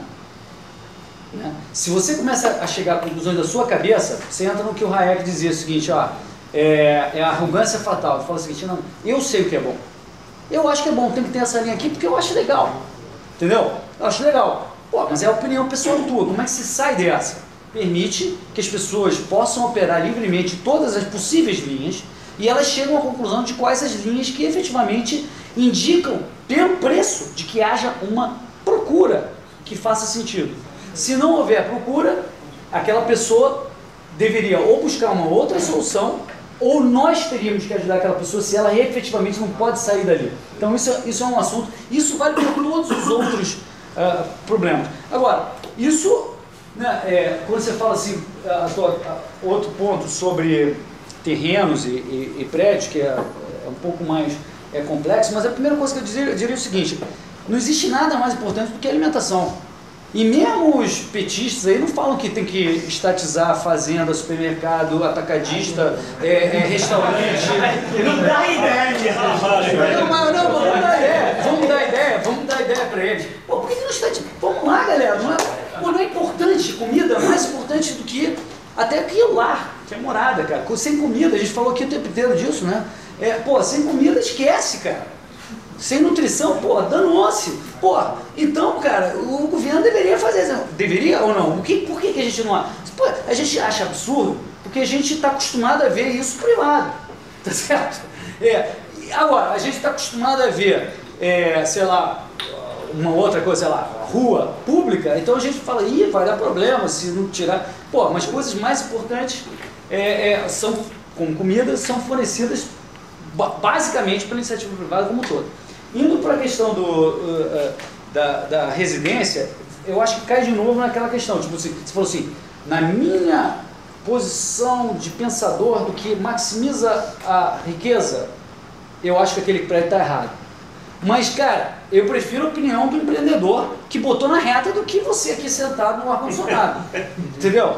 O cara que botou o dinheiro dele lá, falou, cara, eu vou apostar nisso aqui, porque aqui, se eu tiver lucro, isso mostra que efetivamente havia uma demanda e isso é um indicador de que houve um benefício social, né? De que as pessoas compraram e tal. Se não compraram, cara, pelo menos foi o dinheiro dele que ele se ferrou, ele errou. Mas não existe essa clarividência universal, de que as pessoas sabem o que é que tem mais benefício social ou não. Você pode ter a tua opinião pessoal, mas aí olha a grande vantagem do capitalismo, você pode agir nessa direção. Se essa empresa for aberta, você fala assim, essa empresa faz besteira, vai deixar todos os apartamentos vazios, vou vender a descoberto as ações dessa empresa. E você passa a ser o gênio que ganhou dinheiro com o erro deles. Mas no fundo o que você estava dizendo era uma opinião pessoal sua sobre o que gera benefício social. Mas o mercado, embora não perfeito, tende a fazer pelo sistema de preços e de lucros com que esse benefício social seja aferido e realizado. Tem mais importante o seguinte, ele falou que não existe regulamentação para a construção no Rio de Janeiro. E é exatamente o contrário, uma regulação super complexa e uma parte muito relevante do custo dos imóveis é o custo do licenciamento. E aqui cabe uma outra relevante na faixa de quase 15% do custo de imóveis é o custo de licenciamento. Tá, tem uma coisa que é legal saber, tem um amigo meu que escreve muito sobre urbanismo, etc., que é o Antônio Ling, vale a pena muito ler o Antônio Ling. Mas tem um dado muito interessante, que na cidade de Houston, por exemplo, não tem lei de zoneamento. Você pode fazer, e nem por isso Houston é uma cidade que não funciona, que pô, sei lá, cara, a indústria esteja colada numa residência, mas não tem lei de zoneamento e funciona. Mas isso é Vamos tentar ser um pouquinho mais curto na pergunta, para dar oportunidade para todo mundo perguntar. Eu me lembrei daquela escola espanhola que dá um exemplo sobre especulação muito interessante. Eu esqueci o nome da escola lá. A Escola de Salamanca, não? Isso, a Escola de Salamanca. Um daqueles pensadores, eu não lembro o nome dele, ele dá um exemplo seguinte: o cara está indo para uma feira, aquela feira mensal, quinzenal, sei lá, com a carroçazinha dele de batata. E no meio do caminho ele encontra a pessoa e diz assim: olha, todos os seus concorrentes que vêm da cidade tal, a estrada caiu e eles não vão poder chegar na feira. Quando você saiu da sua casa para lá, você já imaginava o preço que você pediu na sua batata. Será que você não teria isso? Chegando na feira, sabendo que só você teria batata para vender? Se eu não me engano, esse é derivado de... Até antes da Escola de Salamanca, foi Tomás de Aquino que resolveu esse dilema. Ele era um cara que uniu teologia, filosofia política, lógica, tudo, né? Ele tentou uma unificação disso, foi um gênio. São Tomás de Aquino foi um negócio assim, fora desse mundo. Mas ele justamente fez isso. Você fala, porra, um cara que é um padre, então... Como é que o cara falaria o seguinte, nesse seu exemplo, falaria, você foi lá, você sabe que, como é que era a questão? Você sabe que lá estava faltando esse produto, mas o problema que eu me lembro é assim, você está indo lá num lugar que está faltando um produto, mas você sabe que tem vindo gente atrás de você em seguida, que vai chegar, e aí quando o cara chegar, o preço vai cair. Mas como você vai chegar antes, você poderia cobrar um pouco mais antes dele chegar. O dilema ético que o Tomás de Aquino disse era o seguinte: você deveria informar aos seus compradores de que vem um outro cara? Era esse? Então, aí o Tomás de Aquino responde para mim muito surpreendentemente: não. Por quê? Primeiro, incerteza, você não sabe se o cara vai chegar, você não sabe quando vai chegar, ele pode morrer no meio do caminho, pode desistir, ele pode vender para outro cara. Você está sendo mais realista que o rei. O mundo é feito aqui, você está aqui, o cara precisa do produto aqui agora e não tem. Entende? Então, aí nesse caso, o Tomás de Aquino falou: não precisa, você não está sendo cruel, seria legal você informar, ele até diz isso, seria um gesto ético muito interessante, mas a lei de Deus não obriga a informar. É o que ele dizia. O verbo especular aqui tem um certo Vamos para o próximo, mas deixa eu só fazer um exemplo. Quando teve o Katrina, lembra daquele furacão em New Orleans?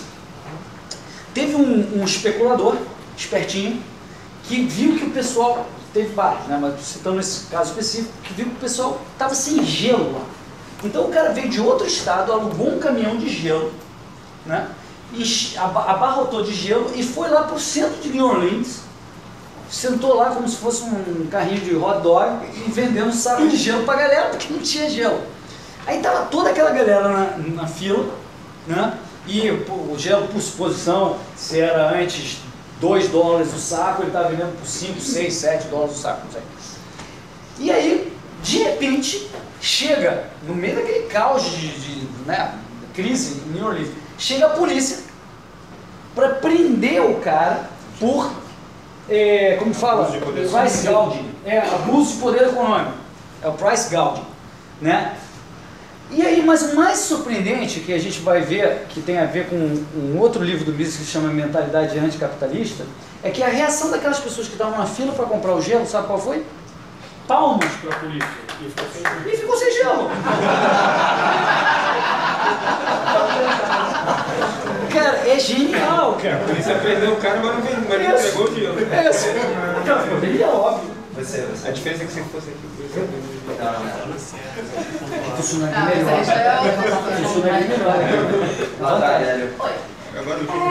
Baseado na sua palestra de hoje sobre a parte do capitalismo, me lembro aquelas 6 lições de Mises, eu devo chegar à conclusão de que o crescimento populacional foi uma coisa positiva, obviamente, né? Porque não estava estacionado, então cresceu. Mas, a longo prazo, isso vai trazendo certas dificuldades, né, certos problemas. Porque as pessoas, a população vai crescendo, não tem mais onde as pessoas ficarem, acabam derrubando todas as árvores, acabam acabando com a água, como você mesmo falou que era um bem precioso. Então, eu me pergunto, como é que você me responde isso? Posso? A minha pergunta era bem parecida, então posso acrescentar porque ficou uma resposta só? Ele falou também da coisa dos imóveis, ali, do cara manter parado. Tudo bem, eu acho que fica parado porque o governo intervém nos juros, então fica muito barato deixar parado. Se não fosse o governo mexendo no sistema financeiro, o cara iria pensar 2 vezes em deixar parado. Mas, de qualquer forma, o aumento da população vai gerar ou maior densidade urbana, menos espaço para cada um, ou maior tamanho da cidade, maior distância para as pessoas percorrerem. Quando você mostrou, o senhor falou, a gente só vê esse crescimento. Será que esse crescimento é de fato uma consequência que vai ter sempre pelo capitalismo?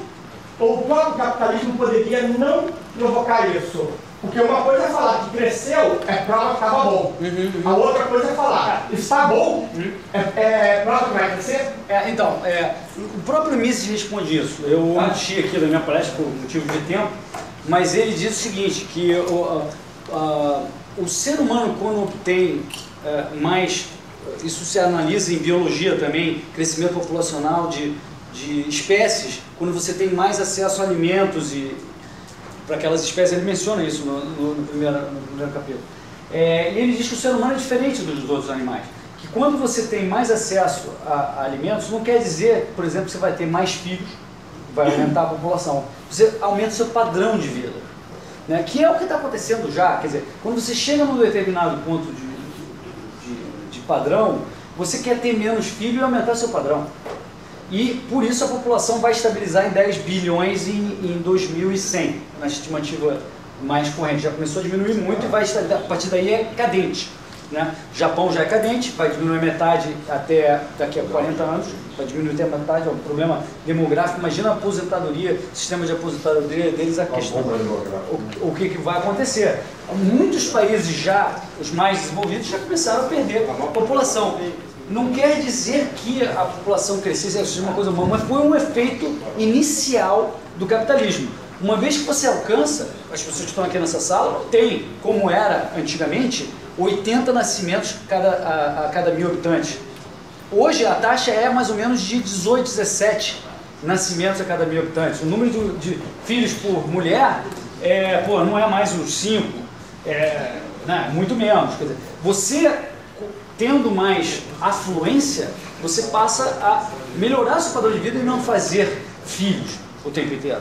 Então isso é uma característica humana. Mas você tinha falado uma outra pergunta, o que ele falou antes? Cortando as árvores. Não gosto de cortar as árvores, Bom, eu não sei se vocês já viram, eu não vou lembrar aqui dos números, né? Mas se você tivesse a mesma densidade de sei lá, da cidade de Nova York, você poderia botar toda a população do mundo no estado do Rio de Janeiro. É uma coisa assim, é um negócio assim absurdo. E se você... Eu realmente passei, né, quando eu tinha, sei lá, 17, 18 anos, quando eu comecei a voar de avião, eu falava, caramba, eu vou de avião, saio, aquele negócio que era gigante, não tem mais nada. Eu olhava assim e falava, caramba, olha todo esse espaço, em qualquer lugar que eu ia, Europa, Brasil, não interessa. Você sai daquele centro urbano, você olha e fala, não tem ninguém. É a quantidade de espaço vazio inacreditável, que a gente não se dá conta, porque a gente está todo dia aqui nessa densidade. E essa densidade é uma das coisas espetaculares que a gente tem. Por quê? Porque facilita as trocas. Essa coisa desse planejamento urbano, de prédio não poder subir, de ter que ter espaços laterais, etc., isso mata a cidade. Veja as melhores cidades do mundo, são tudo prédio grudadinho um no outro. Gera calçada, gente andando, trocando ideia, fazendo comércio.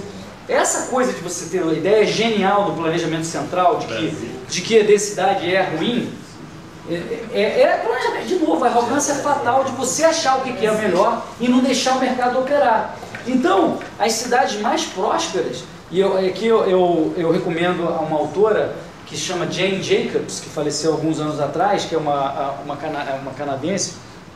Ela fala como o crescimento das cidades é o que permite o crescimento das nações. Então, as cidades são fundamentais para isso que a gente denomina de capitalismo, pela proximidade mesmo.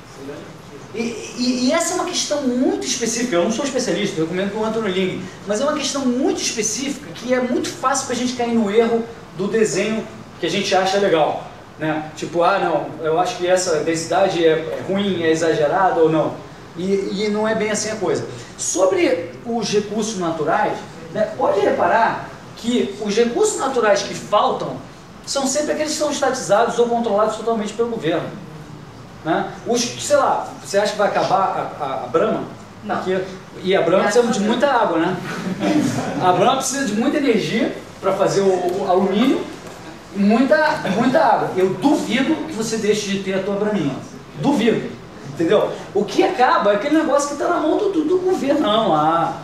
Aquilo que estão lá os burocratinhas sentados. Tem vários exemplos. No Rio de Janeiro faltou água na Barra da Tijuca no Recreio durante o verão todo, né? Só que se você furar 2 metros de profundidade, você tem água ali. Pois é. Em alguns lugares, 4, 5. É proibido você furar. Israel, 98% da água vem do mar.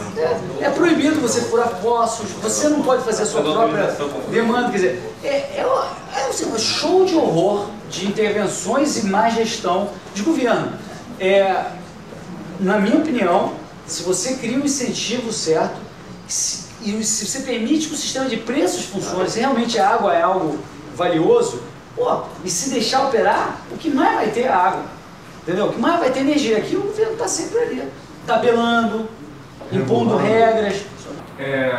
Você colocou muito bem a questão da Revolução Industrial, que fez as pessoas, né, migrarem para um padrão de trabalho que era estafante até, mas era uma condição melhor do que elas viviam. Só que uma crítica, e essa é uma dificuldade que eu tenho, acho que outras pessoas têm, em defender o capitalismo, é a questão da relação do capital do trabalho, quando a gente vê alguns fatores. Na década de 80 aqui no Brasil, até a década de 90, a questão dos wire-free, né?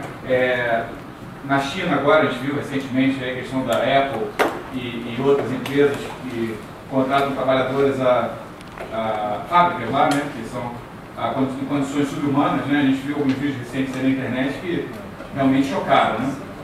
Então, como a gente endereça essa questão?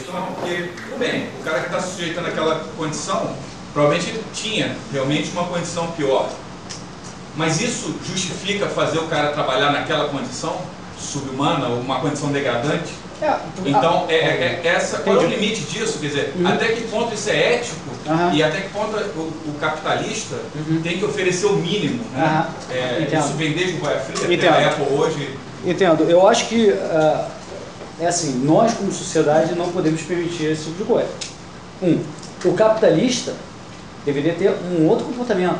A função social que esse cara tem é gerar um produto, um serviço de maneira, servir o cliente dele da melhor maneira possível.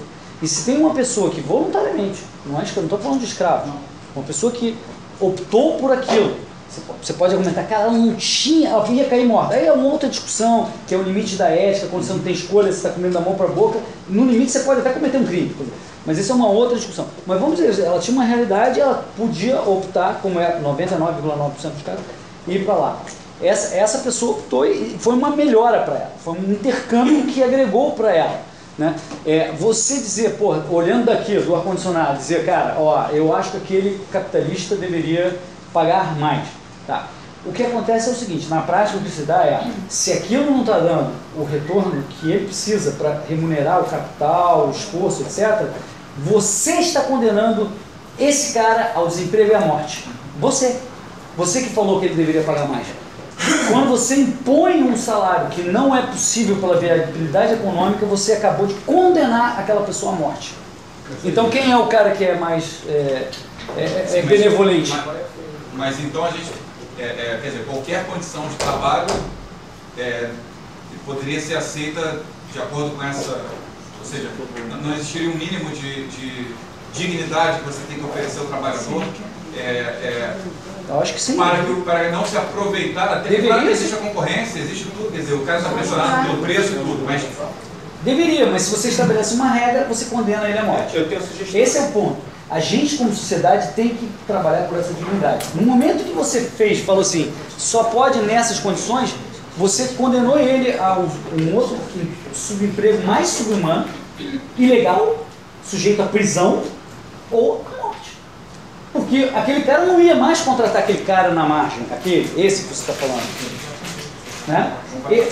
Possivelmente esse cara que está subhumano, o empresário estaria pagando uma condição ruim, porque estaria treinando ele no trabalho, que ele não teve oportunidade de treinar, é possível, um cenário. Treinando ele no trabalho para ele poder agregar mais, e aí eventualmente ele ganha mais. Você também está negando isso a ele. Não pode dar mais de lucro absurdo, não pode A margem de lucro absurda fora do normal, normal vamos lá, mas aí já vem um outro ponto. Né? Mas você pode ter a margem de lucro que você quiser. Se você está fazendo um baita trabalho, você faz o que você quiser. Agora, se você está num lugar que você está tendo uma margem de lucro absurda e você consegue pagar menos do que o justo, e o justo aí no caso deveria ser o mercado, aí vai perder esse cara imediatamente. O outro cara vai tomar ele ou não. Ou então você está trabalhando num lugar que é realmente difícil, que ninguém quer aquele cara, que não é um lugar interior, aquela bolinha ruim da China que o Márcio botou. Aí, cara, então você não está tendo esse lucro todo, porque se você tivesse, cara, eu ia entrar lá para competir com esse cara. Concluindo, a culpa é do mercado chinês, no caso assim, a situação de desenvolvimento que ele país Só pode ter escravo, gente. Eu construo casa na Barra. Quando o Rio de Janeiro estava essa loucura aí, a coisa mais difícil que tinha era contratar um ladrilheiro. Era caríssima a mão de obra do ladrilheiro. Porque a economia estava bem. Ninguém quer, nem eu construo casa, não quero nenhum peão morando, não, porque é ele que vai me dar dinheiro. Sabe como? Comprando o produto do cara que vai comprar minha casa. Esse é o ciclo. Mas o ponto é que a gente deveria separar as coisas, quer dizer, nós temos responsabilidade perante essas pessoas que a gente julga que estão vivendo em condições subdignas. E é nosso trabalho, ponto. Agora, se você tenta impor isso de cima para baixo, falar, você é cruel, você está dando uma condição para ele que eu julgo que é injusta ou subhumana. O cara fala, tá bom, negão, não emprego mais, tá bom. É isso que o empresário vai fazer. Se falou assim, não, tem que pagar 2 vezes mais. Não tem como. Mas tchau. Isso não poderia ser só um prato de comida e uma moradia? Sem salário? Isso nós temos que fazer. Não é... Poderia oferecer só isso. Pode. Se o cara aceitasse. O ponto é do interesse do empresário fazer isso. Ele não quer o cara subnutrido. Ele não quer. Esse cara não agrega nada. Não quer o escravo. A questão toda passa pela questão. Eu vou passar uma regra, ameaçar de prisão esse empregador se ele fizer diferente do que eu estou mandando. Isso é um mal. Um mal por vários aspectos. Não só de eficiência, pelo que eu falei, com moral de condenar esse cara à morte e moral de obrigar um cara a fazer o que ele não quer. Quer dizer, então é festival do que não se deve fazer. O que se deve fazer é apoiar diretamente esse cara. ou comprar de uma empresa que respeite essas regras. Que são os selos de responsabilidade social. Mas você que paga tem muito mais para ter isso. Entendeu? Tanto é que você está impressionado com o negócio da Apple. Você fala assim, caramba, será que eu quero parar de comprar Apple? Eu quero... Só para a gente terminar, e tem mais 3 perguntas, é você o próximo. Muito Ulisses fala no capítulo 1, também mais de mentalidade de capitalismo, sobre a questão da voluntariedade. Acho que pouco se falou em algumas perguntas eu vi. Tanto é voluntário para o consumidor boicotar aquela empresa que pratica a Nike foi boicotada na década de 80 e 90 e não houve resultado. Os seus consumidores é que ditam o preço e o comportamento daquela empresa.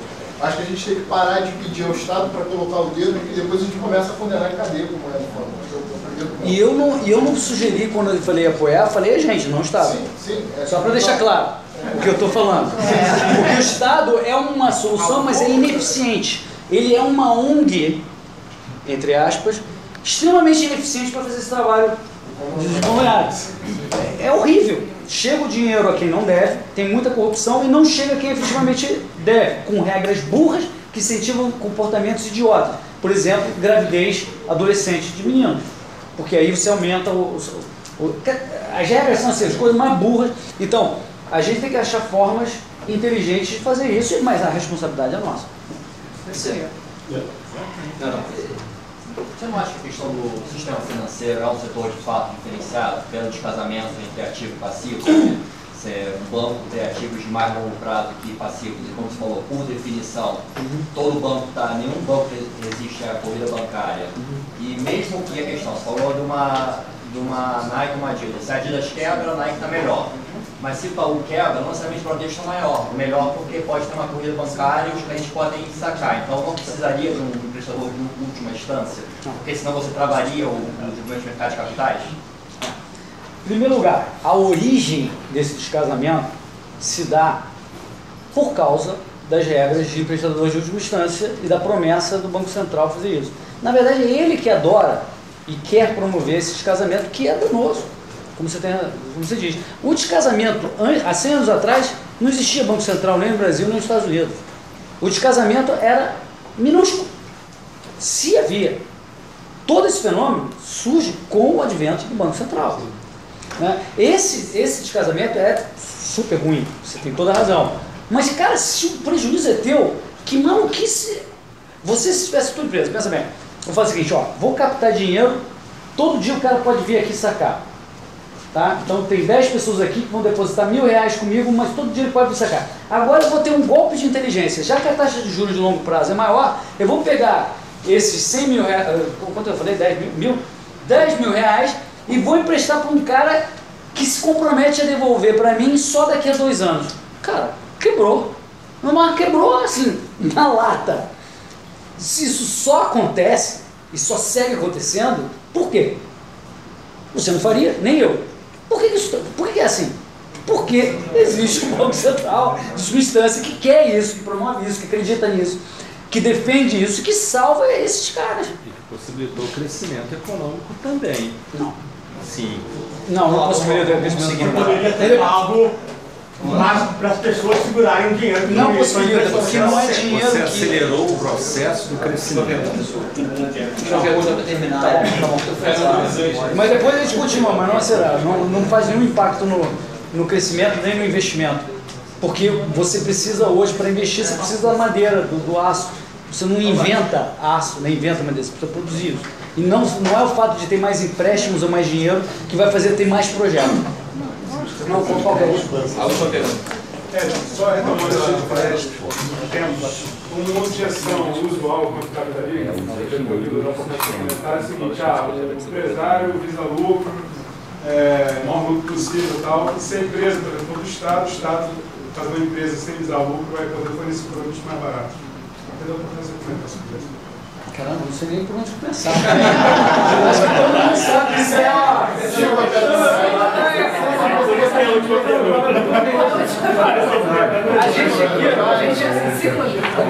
quem viveu a minha época aqui, né? Tentando esquecer corrupção e coisa assim. O Banco do Brasil, nos anos 80, a cada 2 anos, os caras perdiam o capital inteiro e o governo, o tesouro tinha que bancar, porque eles davam para cara que não podia pagar, ou com juros mais baratos, etc. Quer dizer, se você não está trabalhando por esse sistema, que é baseado em você testar certos produtos, preços, mercados, e ver se você está tendo lucro, se você trabalha com prejuízo, né, você não pode sustentar aquilo. Quer dizer, só se sustenta, no caso de uma empresa governamental, porque você tem uma grande vantagem. Você pode taxar todo mundo para tapar esse buraco. Mas aí, quando você faz isso, você no fundo está fazendo uma distribuição. Você está dando um produto ou um serviço mais barato para essa pessoa com prejuízo que está recebendo, mas você está pegando de cada um de vocês. Sem transparência. Sem transparência, passe livre, mas sem transparência nenhuma. Quer dizer, você está... cara, os soviéticos tentaram isso, davam pau e não deu certo, né? Ou seja, essa empresa não tem como se sustentar economicamente só na base de cheques que você tira do governo e você está tirando de todo mundo. Pô, isso, cara, eu acho que... Velho, no caso não é só a empresa pública não, privada também, o governo vai lá e salva quando está no vermelho. Né? Os amigos. Os amigos. Acho que é isso, pessoal. Muito obrigado, hein?